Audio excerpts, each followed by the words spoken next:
¿Alguna vez escuchaste una frase tan fuerte que parecía un tatuaje en tu alma?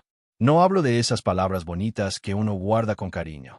Hablo de aquellas que, aunque uno intente enterrar, siempre encuentran una forma de volver a la superficie. Fue en un hospital, en medio de una situación difícil, con mi padre ingresado, con miedo en el aire y demasiadas preguntas sin respuestas. Yo estaba parado al lado de la cama, intentando ayudar, entendiendo términos médicos, hablando con la enfermera de turno, revisando los papeles del seguro, cuando mi madre, delante de todos, simplemente soltó: «Eres un inútil». Así, sin filtro, sin vergüenza, sin pestañear. Y mira, yo ya había escuchado cosas duras de ella antes. No era la primera vez que me rebajaba, pero algo, en ese momento, dolió más. Quizá por el lugar, quizá por el contexto, quizá porque, por dentro, yo estaba haciendo un esfuerzo sobrehumano por sostener una situación que ni ella estaba enfrentando. Pero lo que más me dolió fue la mirada de la enfermera. Ese cruce de ojos silencioso, entre sorpresa y lástima. Y en ese instante, algo dentro de mí se rompió. Pero no de la forma que imaginas. No fue un me derrumbé. Fue un desperté. Porque entendí que no podía seguir esperando de ella algo que simplemente no sabía, o no quería, darme. Y lo que vino después fue inesperado. Fue mi fuerza silenciosa, no la que grita, no la que exige, sino la que sostiene sin hacer ruido, la que actúa incluso cuando el mundo no aplaude. Y esa fuerza cambió todo. Después de aquel grito en medio del hospital, mi cuerpo siguió en piloto automático. No discutí, no reaccioné, no hice nada. Solo respiré profundo y seguí. Porque en mi vida, acostumbrarme a eso fue parte del entrenamiento no oficial de ser hijo de mi madre. Aprendí, desde muy chico, que discutir no sirve. Que intentar justificarte solo abre más espacio para los ataques. Que a veces, guardar silencio es lo único que impide que el día se vuelva aún más insoportable. Así que seguí haciendo lo que ya venía haciendo desde que papá fue hospitalizado, cuidándolo. Pero no era ese cuidar que se ve en las películas. Era el cuidar silencioso. El que nadie nota. El que pasa desapercibido porque es funcional, no dramático. El que llega antes que todos, organiza los papeles, conversa con la doctora, ajusta la almohada, avisa a la familia, compra la compresa, coordina la fisioterapia, lava la ropa, negocia con el seguro médico, y aún así escucha. No haces nada. Ese tipo de nada que sostiene a todo el mundo. Mi madre, en cambio, tenía otra lógica. Venía por las mañanas, con aire de gerente de proyecto. Preguntaba cosas, criticaba decisiones médicas, cuestionaba el color de la comida del hospital, y cuando alguien trataba de explicarle con delicadeza, respondía en tono cortante: «A mí no me vengas con tonterías. Ya he pasado por esto. Yo sé cómo funciona». Pero no se quedaba mucho. Y cuando se iba, dejaba el aire denso, como si acabara de pasar una tormenta. Entonces yo recogía los platos, ajustaba el cobertor, y me quedaba junto a mi padre, en silencio. Y fue en ese silencio donde encontré espacio para algo que no esperaba. Verme a mí mismo. ¿Por qué? ¿Sabes? Cuando uno deja de buscar aprobación, comienza a notar su propio valor.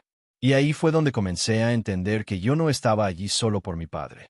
Estaba allí, también por mí. Por la necesidad de no repetir lo que me hirió. Por la voluntad de mostrarme que sí era capaz. Por el deseo, silencioso, pero firme, de ser diferente. Y fue esa decisión, tomada sin palabras, la que me sostuvo en los días que siguieron. El hospital, con sus paredes frías y luces blancas, se volvió una especie de espejo emocional. No solo para mi padre, acostado entre tubos y monitores. También para mí. Pasaba horas observando su respiración, escuchando los pitidos de las máquinas, percibiendo cada leve cambio en su semblante. Aprendí a leer sus ojos, incluso cuando estaban entrecerrados. A entender los gestos sutiles de incomodidad, dolor o alivio. Mi madre, en cambio, no tenía paciencia para eso. Ella llegaba, hablaba fuerte, preguntaba cosas sin esperar respuesta y luego se iba como si el mundo le debiera explicaciones por estar en ese lugar. Como si cuidar fuera solo cuestión de eficiencia, no de presencia. Pero había algo que nunca decía. Nunca preguntó cómo estaba yo. Ni una sola vez. Y eso dolía más que cualquier grito. Porque hay ausencias que no hacen ruido, pero pesan como si llevaras una piedra en el pecho. Hay cosas que, aunque no se digan, se sienten. Y yo sentía, cada día más, que mi existencia pasaba desapercibida para ella. No como hombre, no como hijo, sino como ser humano. Y ahí fue donde empecé a cuestionarme. ¿Cuántas veces más iba a seguir esperando ser visto por alguien que nunca aprendió a mirar? Recuerdo una tarde en que una enfermera me ofreció un café. Yo agradecí, con esa vergüenza tímida de quien no está acostumbrado a recibir atención. Ella sonrió y dijo, «Se nota que te estás encargando de todo. Él tiene suerte de tenerte aquí». Y esas palabras me quebraron un poco, no por el elogio, sino por la sorpresa de ser reconocido. Porque a veces, todo lo que uno necesita es eso. Que alguien vea el esfuerzo. Que alguien diga, «Te noto». Volví a la habitación con la taza en la mano y una idea dando vueltas en la cabeza. Tal vez nunca reciba eso de mi madre. Tal vez nunca escuche un gracias o un lo estás haciendo bien. Y tal vez no tenga que hacerlo. Tal vez mi valor no dependa de eso. Tal vez, por primera vez, estaba comenzando a vivir por lo que yo sabía que era cierto, y no por lo que otros quisieran que creyera. El grito de mi madre en el hospital no fue una excepción. Fue un eco de muchas otras veces, de muchos otros lugares, de una historia que empezó mucho antes de ese pasillo con olor a desinfectante. Cuando era niño, su voz ya tenía ese filo, cortante, dura, implacable. Recuerdo tardes en que derramaba agua en la mesa y lo que recibía no era una toalla, sino una amenaza. Si no aprendes, vas a terminar solo en la vida. O cuando sacaba una nota apenas por debajo de la perfecta, y ella me miraba como si hubiera cometido un crimen. Eso es lo que haces con todo lo que te doy. Nunca entendí bien qué era eso que me daba, porque emocionalmente siempre parecía estar cobrándome por existir.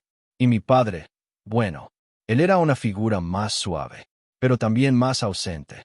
No por maldad, por miedo, quizás, por cansancio, por costumbre. Así que crecí en una casa donde el silencio era estrategia, y el amor, un concepto complicado. A veces había abrazos. A veces, no. A veces había sonrisas. Otras, solo instrucciones. Y con el tiempo, aprendí a funcionar en ese terreno minado. Me volví experto en no molestar, en no ocupar espacio, en ser útil sin ser visible.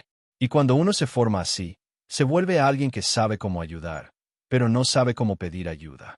Alguien que da mucho, pero no espera nada. Alguien que ama, pero duda si merece ser amado. Entonces, cuando mi madre me gritó inútil aquel día, no fue una sorpresa. Fue solo la actualización de una programación antigua. Como si dijera, recuerda tu lugar. Y lo peor es que, por un momento, lo creí. Me vi parado allí, frente a todos, sintiéndome como un niño otra vez. Pequeño, torpe, insuficiente. Pero algo dentro de mí, pequeño, pero persistente, se negó a quedarse en ese lugar. Algo que llevaba años gestándose, incluso sin que yo lo notara. Una semilla de conciencia, de dignidad. Y aunque dolía, decidí quedarme. No para agradarla, sino para desaprender todo lo que me enseñó sobre mí mismo. Estar en un hospital todos los días enseña muchas cosas. No solo sobre medicina, diagnósticos o nombres de medicamentos imposibles de pronunciar. Te enseña, sobre todo, sobre la fragilidad humana. Te das cuenta de cuán finito es todo. De cómo una persona que ayer caminaba con prisa por el mundo, hoy está acostada, conectada a máquinas, dependiendo de otros para comer, respirar, entender qué día es. Y en medio de ese caos silencioso, empecé a ver algo curioso. Las personas que más sostenían no eran las más fuertes físicamente, ni las más inteligentes, ni las más preparadas. Eran las más presentes. Esas que no necesitaban gritar para ser escuchadas. Que no imponían, pero estaban. Que no sabían todas las respuestas, pero sabían permanecer. Y ahí me cayó una ficha enorme. Tal vez yo también estaba siendo una de ellas. Aunque me sintiera invisible para mi madre, para algunos médicos, incluso para mis propios hermanos, yo estaba sosteniendo. Y no con discursos, sino con acciones pequeñas. Con presencia, con consistencia. Yo era quien preguntaba por los horarios de los antibióticos. Quien anotaba los informes. Quien sabía los nombres de las enfermeras. Quien se quedaba en el pasillo mientras papá entraba a exámenes. Nadie me aplaudía. Nadie decía, gracias por estar aquí todos los días. Pero la verdad, ya no lo necesitaba tanto. Porque comencé a comprender algo que nunca me enseñaron. Ser fuerte no es hacer ruido. Es no desistir. Y esa fuerza, aunque no viniera con medallas, tenía peso. No un peso que aplasta. Un peso que ancla, que estabiliza, que protege. Y mientras todo se desmoronaba un poco alrededor, descubrí que yo también me estaba reconstruyendo. No como el hijo ideal, no como el cuidador perfecto, sino como alguien que, en medio del caos, estaba aprendiendo algo que mi madre nunca supo enseñarme. A ser presencia, a ser sostén, a ser hogar. Hubo una noche en particular, de esas en las que el pasillo del hospital parece más largo que de costumbre, en la que me senté solo, en una silla dura frente al ascensor, y me hice una pregunta que nunca antes me había permitido. Cursor blanco con forma de mano hacia la derecha, ¿y si nunca cambia? ¿Y si mi madre nunca se da cuenta del daño que hace? ¿Y si nunca reconoce lo que hice por papá?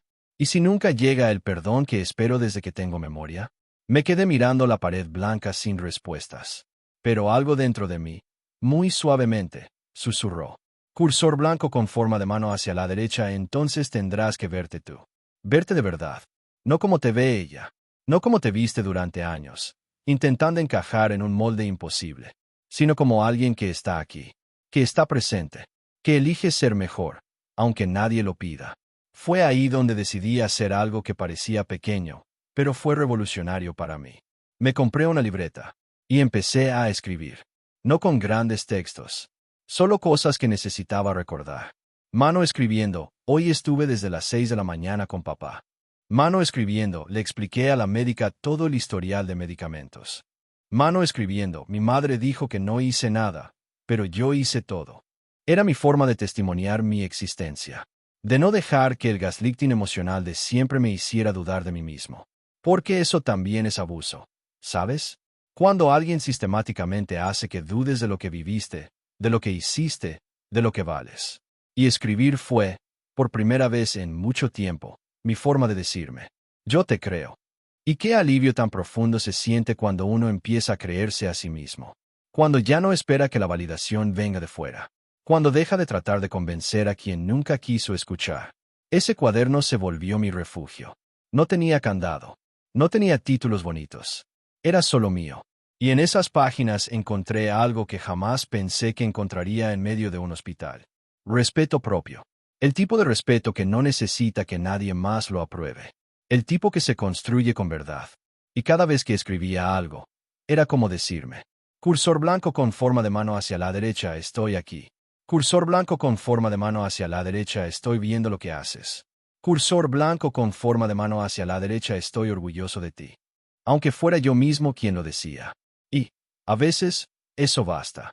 Hubo un día, quizás uno cualquiera para los demás, en que sentí que no podía más. Mi cuerpo simplemente no respondía. Había dormido poco, comido mal, soportado miradas duras, palabras frías, tareas interminables. Y aún así, ahí estaba yo, caminando por el pasillo del hospital con los hombros caídos, como si cargara algo invisible. Y de hecho, lo hacía. Porque cuando llevas años acumulando emociones no dichas, límites no puestos, dolores silenciados, una hora el cuerpo cobra factura. Ese día, me miré en el espejo del baño del hospital y no me reconocí. Ojeras, rostro apagado, espalda encorvada, respiración apretada. Y ahí, solo, con el eco del extractor de aire zumbando de fondo, me permití llorar. No mucho, pero lo suficiente para soltar un poco de la presión que llevaba acumulada. Y mientras me enjuagaba la cara, tuve una revelación sencilla, pero poderosa. Cursor blanco con forma de mano hacia la derecha, estoy cansado, pero no estoy roto.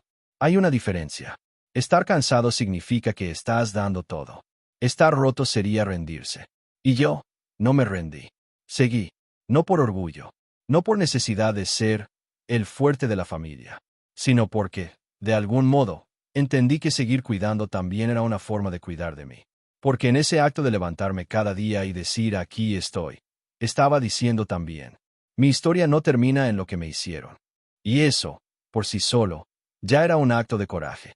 No ese coraje de película, de puños cerrados y frases memorables, sino el coraje real, el que limpia heridas, el que cambia pañales, el que responde al médico con la voz temblorosa, pero firme, el que aguanta la mirada juzgadora sin devolvérsela, el que prepara café para los demás, aún sin haber tomado un sorbo propio. Ese tipo de coraje que nadie enseña, que se construye, gota a gota, en los días más difíciles. Y fue entonces cuando empecé a ver mi historia de otro modo.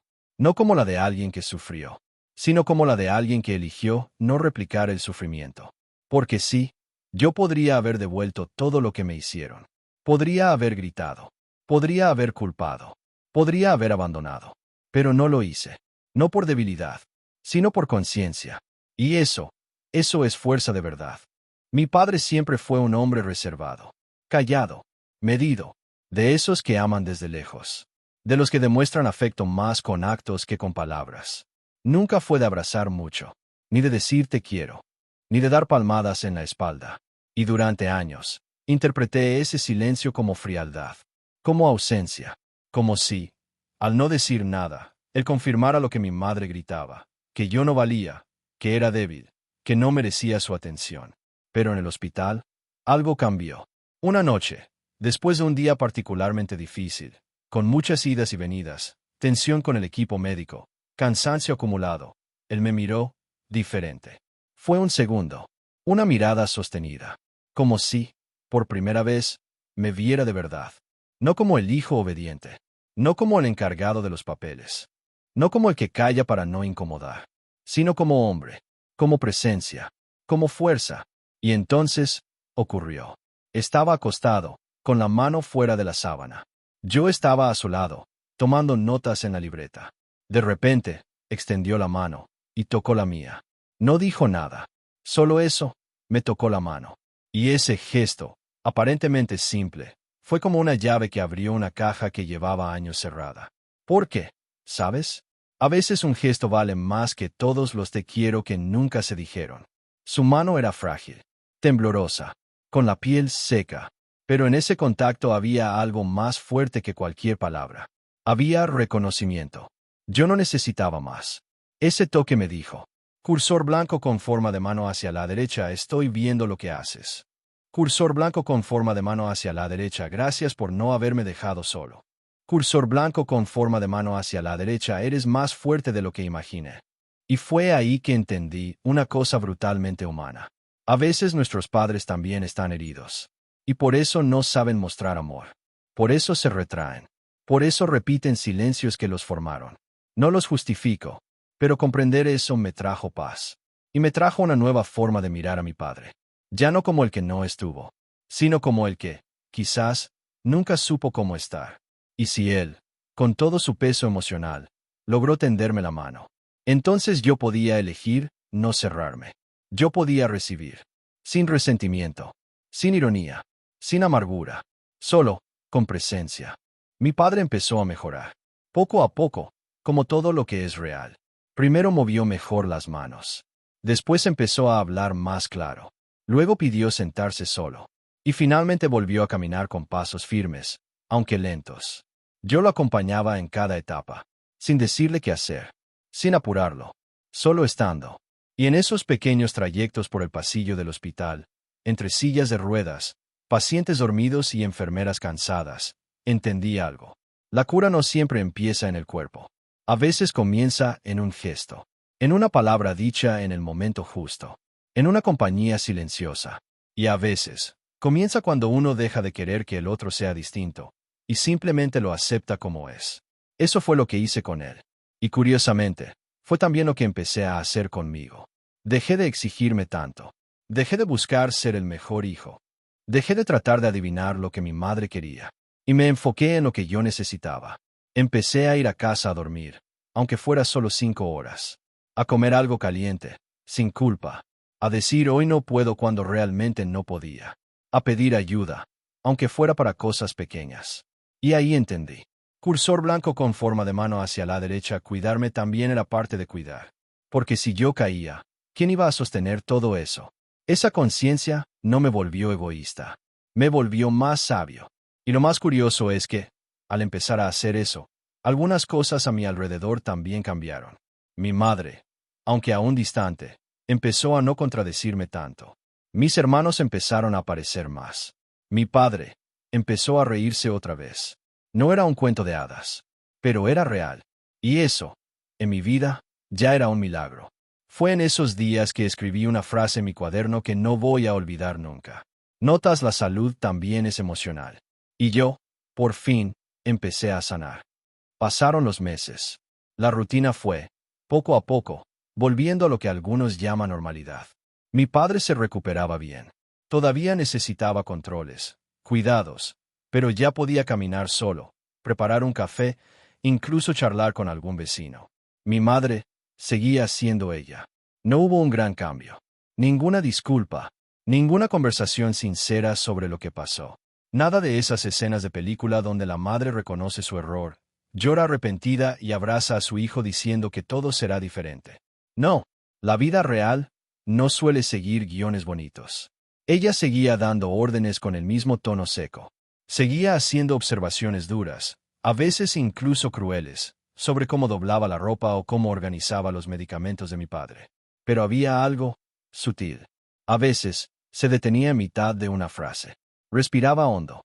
Se tragaba palabras que antes habría soltado sin pensar. A veces, se quedaba más tiempo en la sala conmigo y con mi padre, aunque no hablara mucho. Parecía, observando, como quien ve algo que no sabe nombrar. Nunca habló del grito en el hospital. Nunca se disculpó. Ni siquiera insinuó arrepentimiento. Y por mucho tiempo, eso me carcomía por dentro. Porque, en el fondo, yo aún esperaba. Esperaba que un día dijera: fui demasiado dura contigo. Oh, no supe cómo mostrarte amor. O al menos, perdón. Pero ese día nunca llegó. Y entonces, una mañana cualquiera, lavando una taza en el fregadero, me di cuenta de algo. Cursor blanco con forma de mano hacia la derecha, tal vez nunca llegue. Tal vez mi madre no tenga las herramientas emocionales para mirar su propia historia sin desmoronarse. Tal vez haya enterrado tanto su propio dolor, que tocarlo significaría colapsar. Y tal vez, ella no pueda darme lo que nunca recibió. Fue ahí, con las manos mojadas y el agua tibia corriendo por los dedos, que entendí. Cursor blanco con forma de mano hacia la derecha, el perdón que buscaba no era de ella. Era mío. Era el perdón que yo necesitaba darme a mí mismo, por haber esperado tanto tiempo una validación que nunca iba a llegar. Era el perdón por haber intentado ser lo que ella quería, en vez de ser quien yo era. Era el perdón por haber confundido amor con sobrevivencia. Y entonces, sin drama, sin ritual, sin testigos, perdoné. No con palabras, no con un abrazo simbólico, sino con una nueva forma de estar junto a ella. Empecé a responder menos, a callarme cuando antes discutía, a salir de la sala cuando la conversación amenazaba convertirse en juicio. No por miedo, sino por madurez. Empecé a tratarla con respeto, pero sin rebajarme. A ayudarla cuando era necesario, pero sin anularme. A reconocer su historia, sin permitir que siguiera dañando la mía. Y en ese nuevo equilibrio, algo curioso pasó. Ella también pareció reacomodarse. No nos volvimos mejores amigos. No hubo final feliz. Pero hubo algo más real. Paz. Una paz incómoda a veces. Pero paz al fin. Y eso, para quien creció en un campo de guerra emocional, ya es revolución. Hoy, cuando la miro, ya no veo el monstruo que mi inconsciente dibujaba. Veo una mujer marcada, llena de durezas, llena de errores, llena de silencios, pero también humana. Y yo elegí dejar de ser el hijo que suplica, para ser el hombre que construye. Y, al final, eso es lo que me libera cada día. ¿Sabes? Durante mucho tiempo dejé que la voz de mi madre definiera quién era. Eres un inútil. Es extraño cómo ciertas palabras se adhieren a la piel. No necesitan repetirse 1000 veces. Basta con que se digan en el momento justo, o injusto, y con la intensidad precisa, o cruel. Después de eso, resuenan por dentro. Se convierten en filtro, en creencia, en sentencia. Y así crecí, escuchando esa voz incluso cuando ella no estaba presente. Era esa voz la que me hacía dudar cuando alguien me elogiaba, la que me hacía callar cuando debía expresar lo que sentía, la que me hacía retroceder a mirarme al espejo. Porque, en el fondo, lo creía. Creía que tal vez, sí, no era suficiente. Que tal vez era simplemente alguien demasiado bueno, demasiado sensible, no preparado para la vida. Una carga, no un sostén. Pero aquel día en el hospital, cambió todo. No porque ella se arrepintiera, no porque las personas se pusieran de mi lado, sino porque, en ese pasillo frío iluminado por fluorescentes blancos, Me vi a mí mismo, aunque nadie más lo hiciera. Vi a alguien que permaneció cuando podía haberse ido. Alguien que cuidó sin haber sido cuidado. Alguien que sintió todo, y aún así eligió el camino más difícil. No devolver con la misma moneda. Y mira, tal vez tú estés ahora escuchando esta historia, cargando también palabras que nunca debieron ser dichas. Tal vez aún escuches, en lo profundo de tu mente, ecos de frases que dolieron tanto que hasta hoy moldean tu forma de actuar. Jamás vas a lograrlo. No sirves para nada. Siempre arruinas todo. Eres una decepción. Yo conozco ese tipo de frases. No gritan más fuerte que tú, pero aprenden a caminar contigo, disfrazadas de realismo, de verdades duras. De así es la vida. Y por eso, hoy, después de todo, dejo una provocación. Cursor blanco con forma de mano hacia la derecha, ¿qué voz estás eligiendo escuchar? Porque, al final de cuentas, no tenemos que vivir bajo las palabras que nos hirieron. Podemos construir una nueva narrativa, una nueva voz interior, un nuevo tono, no para negar el dolor, sino para no permitir que sea nuestra única herencia. Si esta historia te tocó de alguna forma, respira profundo. En serio. Ahora, respira. Y pregúntate, cursor blanco con forma de mano hacia la derecha, ¿qué sigo cargando que no me pertenece? Cursor blanco con forma de mano hacia la derecha, ¿cuántas veces más voy a actuar para demostrar mi valor a quien nunca supo ver a nadie? Cursor blanco con forma de mano hacia la derecha, y sí, a partir de hoy, elijo ser la grieta por donde entra la luz, y no el muro que detiene todo. Esta fue la historia de una herida, pero también de una elección. La elección de no repetir, de no endurecer, de no callar, pero tampoco gritar, de ser, finalmente, esa fuerza silenciosa que sostiene, sin necesidad de exhibirse. Si esta historia te conmovió, déjame tu comentario abajo. Cuéntame, ¿alguna vez escuchaste algo que te marcó para siempre? ¿Fuiste herido por alguien que debería haberte cuidado? ¿Sentiste que, incluso en silencio, lograste salvar algo o a alguien? Escribe, te leo. Y si quieres seguir reflexionando conmigo, suscríbete al canal. Aquí no contamos historias perfectas. Contamos historias posibles. Y transformamos heridas en puentes. Porque, al final, eso es lo que más necesitamos. Menos gritos. Más verdad. Más presencia. Más fuerza que no se impone, pero sostiene. Más personas dispuestas a ser el punto final de un ciclo que ya dolió demasiado.